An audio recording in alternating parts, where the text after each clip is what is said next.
Welcome to Legacy School. Our mission is to saturate the heart of every student with revelatory teaching that awakens them into the original intentions of God. Please visit LegacySchoolOnline.com to begin your journey of awakening your eternal impact.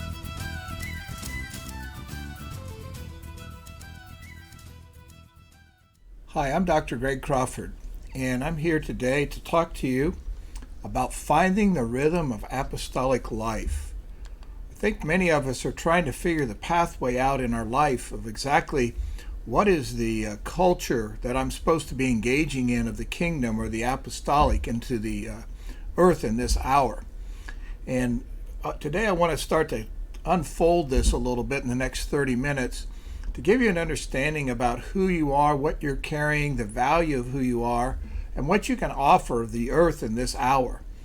We'll start today by a verse out of John 17, and it says, I have given them thy word, and the world hateth them, because they are not of the world, even as I am not of the world.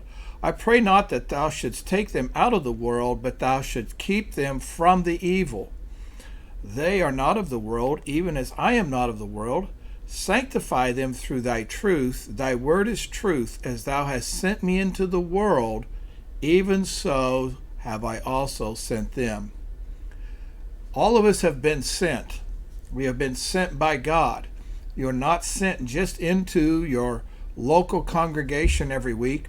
You are sent into the world. As the Father sent the Son into the world, so are we sent. It's actually part of apostolic culture. The word apostolic, apostolos, means a sent one. We are all sent members or sent from God into the world to begin to convert the world into kingdom dynamic.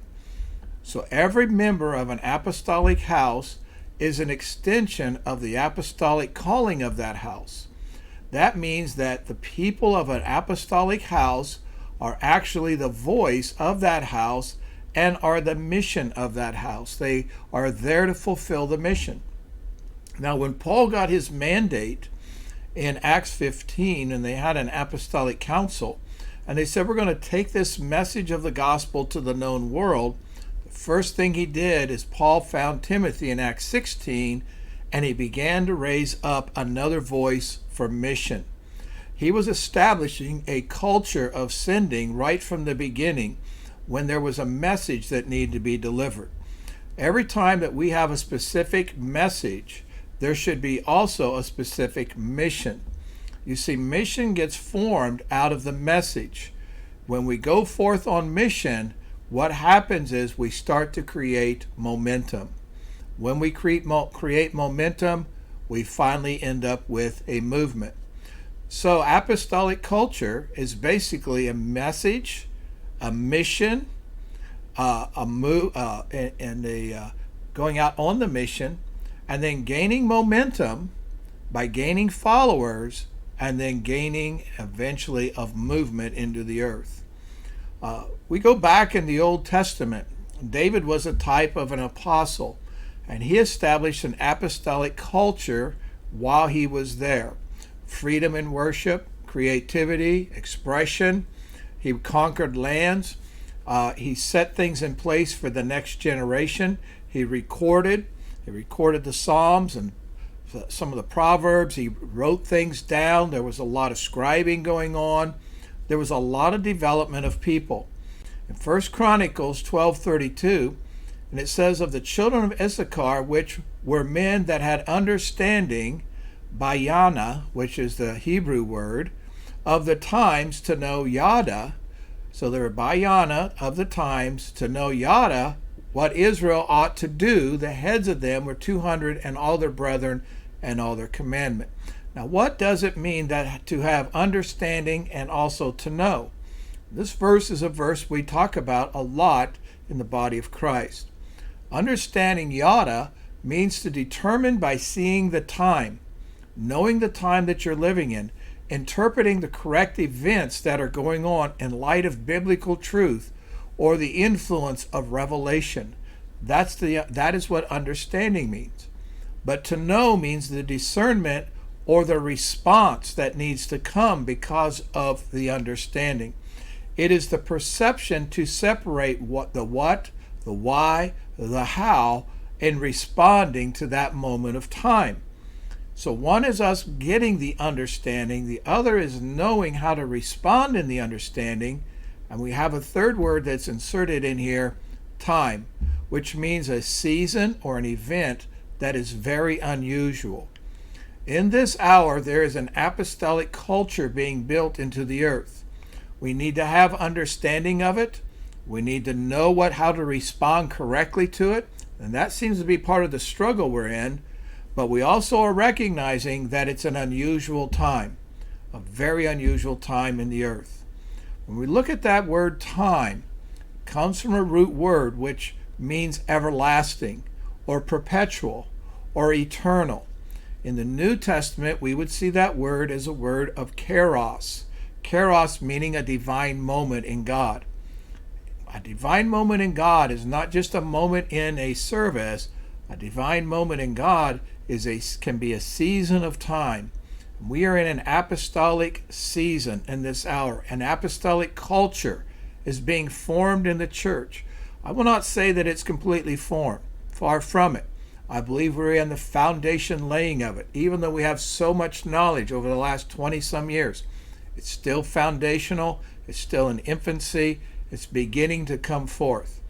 So how they viewed these things is they saw a perpetual, continuing future beginning to come upon them.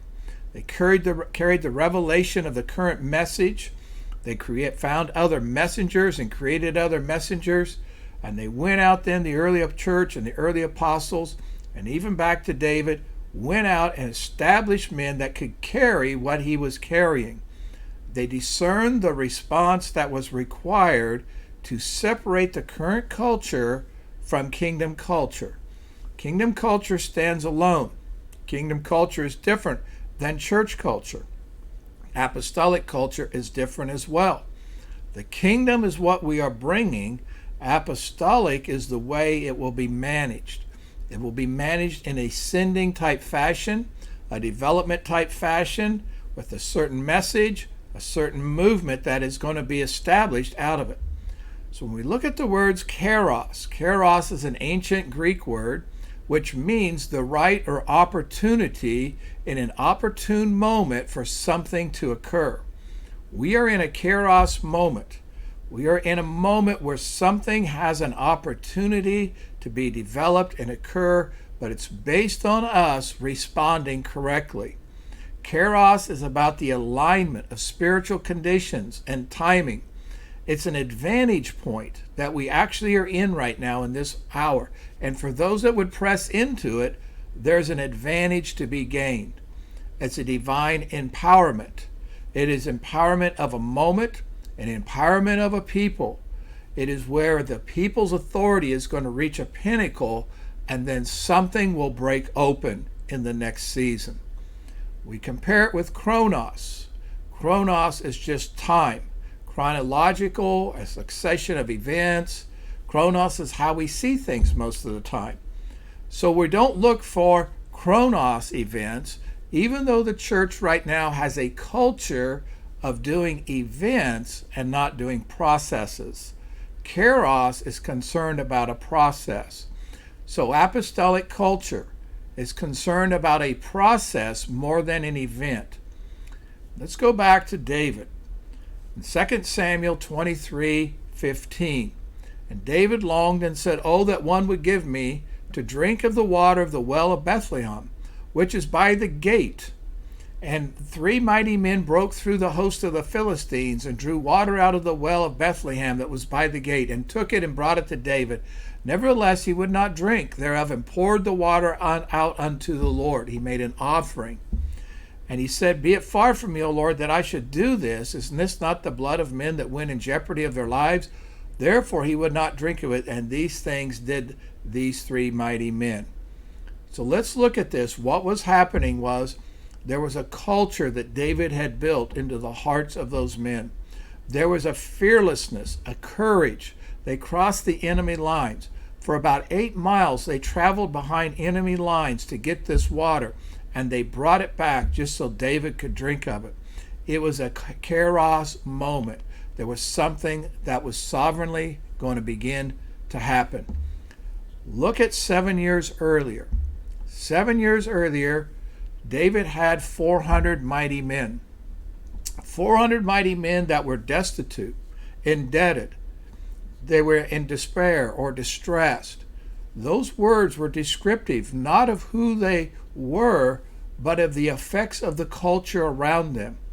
David shifted them and brought them into an apostolic type culture. David was a type and a shadow of an apostle. He brought 400 mighty men, and basically like Moses with Joshua and the elders, the same spirit that was upon him came upon them. When we look at the current story where he was at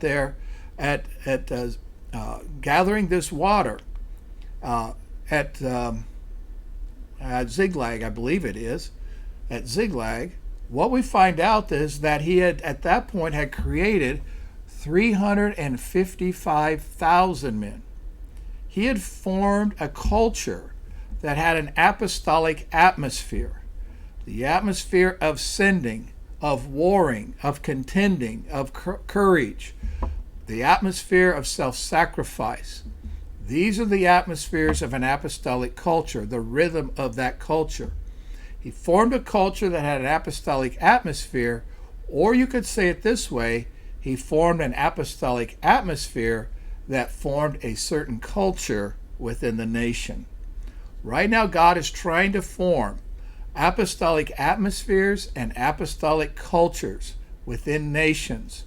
It was 7 years that David brought and worked and brought forth the truth of God and brought the understanding of this type of culture, this type of atmosphere, and brought it upon the earth. We're wanting instantaneous results instead of working. Culture takes time to develop. An apostolic culture in your ministry, your church, your surroundings will take time to develop. We've been developing apostolic culture in our capital city. We're seeing results. We're seeing change. We've been 10 years. The results are now coming. We must be planning for a future, not hoping a future comes upon us and suddenly overtakes us. So apostolic culture becomes a well of living water. Just like the well that David drew out of, and these men drew out of for him to drink and bring him back to the time that he was in Jerusalem, apostolic culture is bringing us back to a place of living water. It's bringing us back to a fountain, an underground stream, as you would, a source. And that is the definition of the word well. In John 14:14, Jesus said, "Whoever drinks of the water that I will give him shall never thirst, but the water that I shall give him shall be in him a well of water springing up into everlasting life." The word well means a fountain fed by an underground stream or a hidden stream, a stream you're not aware of. It also means a source. There is a source of culture that is hard to explain at times. There is a source of culture that is hidden, but nonetheless it's there. And it's to be springing up. And that word springing up is a word that's used to denote a continuous flow and not an intermediate flow. It actually means to leap. So the stream of the life of Christ within us is to flow out of us. It isn't just to flow inward into our own circles, but it's to flow outward into the culture around us. We are not to look like the current culture. We're not to look like the current worldly culture, nor are we to look like church culture. We are to have a kingdom culture, an apostolic culture. So an apostolic culture has a well of grace that flows endlessly. That is another characteristic of apostolic culture. So we have an apostolic culture that forms a culture within our group that forms a culture outside of our walls. That's part of what we have done at the ministry, at the base where we're at here in Des Moines, Iowa. So what does that culture look like? What does an apostolic culture or atmosphere begin to cultivate? First thing that I would say is it brings the sense of identity to a person. A person ends up being settled in who they are to God and their value before God. That person's identity is no longer orphaned or estranged or a sinner saved by grace. They are a saint that's been conformed to reflect the Son. The atmosphere of apostolic brings identity. It releases the person into their full capacity for God. Many times, fivefold teachers, prophets, pastors, evangelists cannot release people into their capacity. It takes an apostolic culture to do that, which that means there is freedom for expression and freedom for existence and freedom to be creative, freedom to be outside of the box. Another thing that apostolic culture does is it brings honor and respect. There is an honor one for another, a respect for the gift that each person is, a valuing of what they bring to the table and what they offer. An apostolic culture comes down to being a place of full development. Full development. The person goes through a metamorphosis in an apostolic culture. They find out who they are. They experience the gift dynamics they're carrying. They have a place where people are investing into them and cheering them on in their walk before the Lord. So an apostolic culture is very unique. It's very unique because, and here's where we start to come into this, because of the reason of the assignment that's been given to each of us. Every one of us has a unique assignment in the earth. And every one of us has a unique assignment with those that we fellowship with, or we call them our home family or our home base. The uniqueness of what we have been called to do also creates a uniqueness in how we'll be developed. Apostolic brings a unique way of developing people. So what is the assignment that you've been given? There will be a unique equipping that you're going to have for that. That's why we have Legacy School. It's a unique way, it's an apostolic way, it's an ancient way of equipping people. And so what is your assignment? What do you need to be equipped for the assignment that's upon you? So every one of us has a responsibility to the apostolic culture that's around us, to the kingdom principles that we're carrying. And the only way any ministry task is going to be accomplished is through the people of God allowing their gifts and their personality and their experiences to take root in them where it becomes their lifestyle. Apostolic culture is not something you do, it's a lifestyle that you live. So we look at David's mighty men. They were able to fulfill assignments and even things not even asked of them because they had embraced that kind of cultural paradigm and metamorphosis in their life.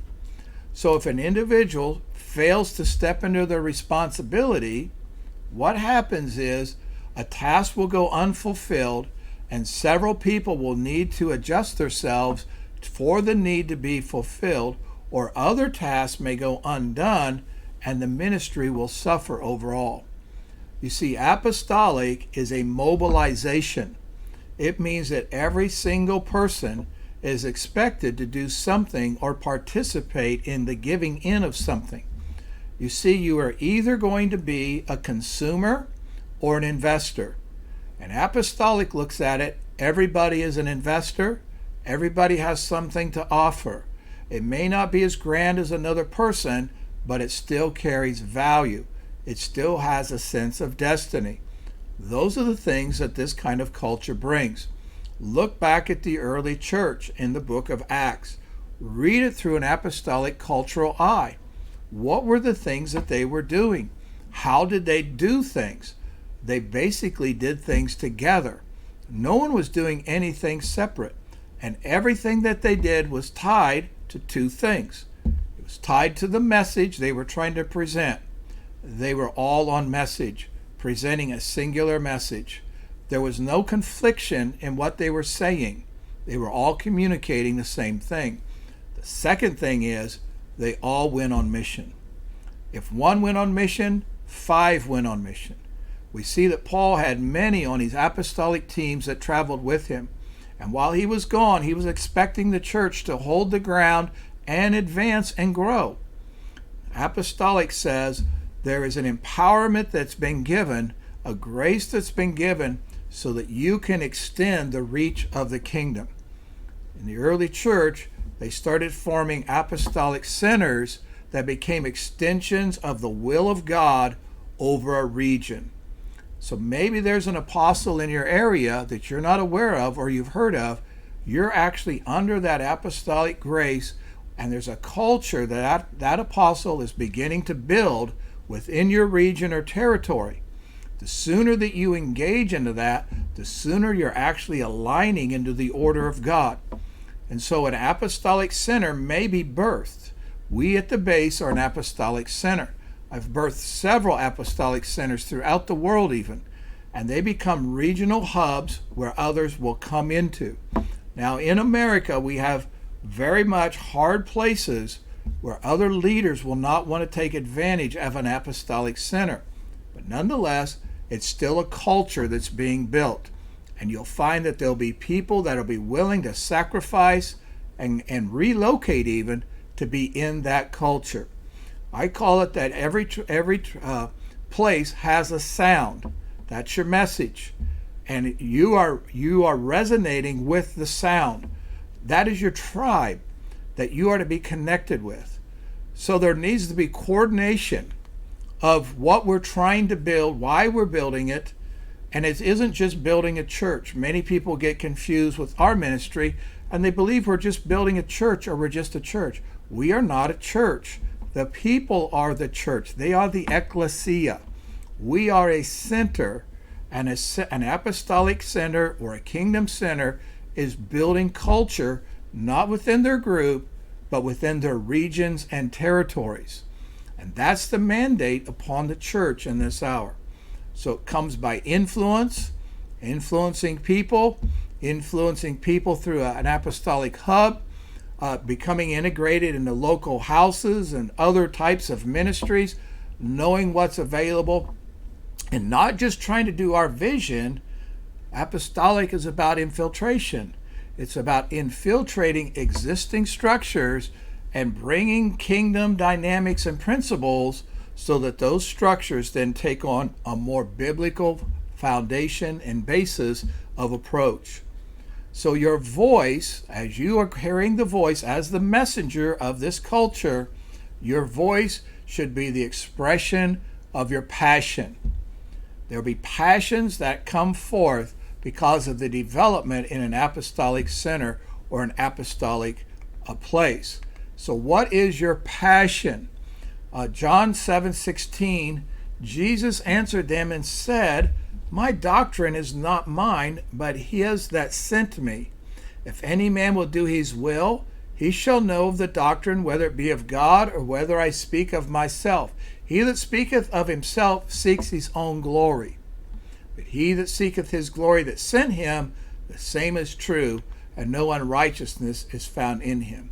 In other words, he was saying, the cultural things that you are bringing are not your opinions.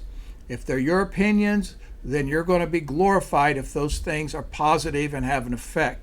No, you're bringing a culture from somebody that sent you. You did not realize it. I did not realize it. When I got born again and came in, that I did not know I was coming into a kingdom. I only knew I was alleviating the problem of sin, and I was making sure that heaven was my final destination. That is a partial reality that the church needs to shift. We are coming in for the kingdom for such a time as this. We are on assignment. Romans says we are ambassadors for Christ. We take on the same likeness, the same mandates, the same purpose, and when we're out, we're speaking for him, and we're speaking for the kingdom and his culture. So when we come, our passion, we should have passion about the things that we speak on. It should not be that we're just passing some truth, but we're passionately passing truth because the truth has fully impacted our life. Now, what happens in an apostolic culture as it develops into a kingdom center or a hub? It starts forming things. It forms ministry leaders, fivefold leaders. It starts to develop the potential of gifts inside somebody. These are the things very different from a church approach versus a kingdom or an apostolic approach. It also starts bringing God's presence in a way that's very unique and very different. It is not an anointing. It is a very much the evident presence of God in setting in meetings and setting in the people's lives. And that presence then starts to deliver people. It starts to set people free. It opens their spiritual eyes and their understanding. And it begins to confront the darkness that may be hidden in their heart, or the darkness that may actually be blinding their mind that they cannot fully believe. It starts to confront those things. It brings mercy and forgiveness. But here's really a primary one. It starts to really show the inheritance that you have as being a child of God. You start to understand it's not just about getting promises and blessings, but it's actually I get privilege of working for Him in the kingdom upon the earth. And I'm able and empowered to do that because He has sent me. What it does for us, it activates our faith. So we are to be witnesses of a culture that God is developing right now in the earth. It is a divine moment of this culture. It is a culture that's confronting worldliness out in the world, but also worldliness setting in the church, worldliness setting in believers. Our communities are becoming places where the ground is being plowed in this hour. The soil is beginning to be ready to receive the forgiveness of sins and the gain of that influence of God's inheritance for those that He is calling in this hour to have understanding how to receive that and how to present that. So there's a strategy that starts coming that influences these kingdom cultures. And it's a very simple strategy, and I've already mentioned it. You have to have a defined message. The message begins to permeate people's lives, begins to permeate into their heart. They begin to have passion about that message. The message has created something in their life that they could not find anywhere else. I love how Peter Wagner said it once. He said, apostolic gives the ultimate meaning to people's lives, and because people's lives have been so impacted by that, they willingly participate and engage to spread the news of it. I love that definition. To me, that sums up what an apostolic culture is to be all about. So as we end up with that kind of a passion about how it's infected us or influenced us or changed us, we should be able then to have such confidence in the presenting of principles, presenting of the truth, presenting of how this message influenced me, that we now start building a culture around that, and we start sharing that news with others, and it affects the surrounding culture. I was just talking today with someone, and I said one of the things that I'm wanting to implement here at the base is at the end of a service, either we have a handout or we do something on the screen, but we ask people 4 questions. And this is coming out of Iran. I talked to, or Iraq, I talked to the head person over there. That's an apostolic leader. And what they do, I'm not going to get into it because I'm basically out of time.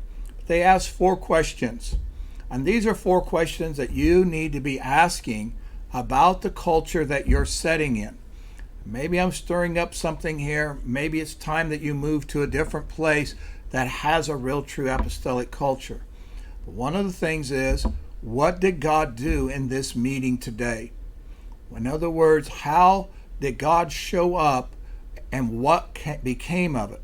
The second question is, how did the people in the meeting respond to it? How did I respond to it? The third thing is, how did it affect me personally? In other words, what was the transformation that occurred in me because I was in this meeting? The third thing that comes into play, or the next thing that comes into play, is who am I going to tell? The fourth thing. Who am I going to tell about this transformation that happened to me and how others viewed this meeting? You see, that right there starts to describe how this apostolic culture is supposed to go out. You have a message, you go on mission. The way you go on mission is what I just described with those 4 questions. You create a movement out of this when you're all done. You get momentum, and then the movement occurs. Well, God bless you today. If you're wanting more training, more things concerning some of these teachings like this is a very foundational thing I did today. There's a lot more information on Legacy School. Just get on legacyschoolonline.com. There's even free classes and resources for you. And God bless you, and we'll talk to you next time. Thanks for joining Legacy School today. We hope you are blessed with the teachings that will lead you to deeper truths in God. If you want to step further into revelation and advanced teaching, please visit legacyschoolonline.com to enroll. Again, that's legacyschoolonline.com. See you in school.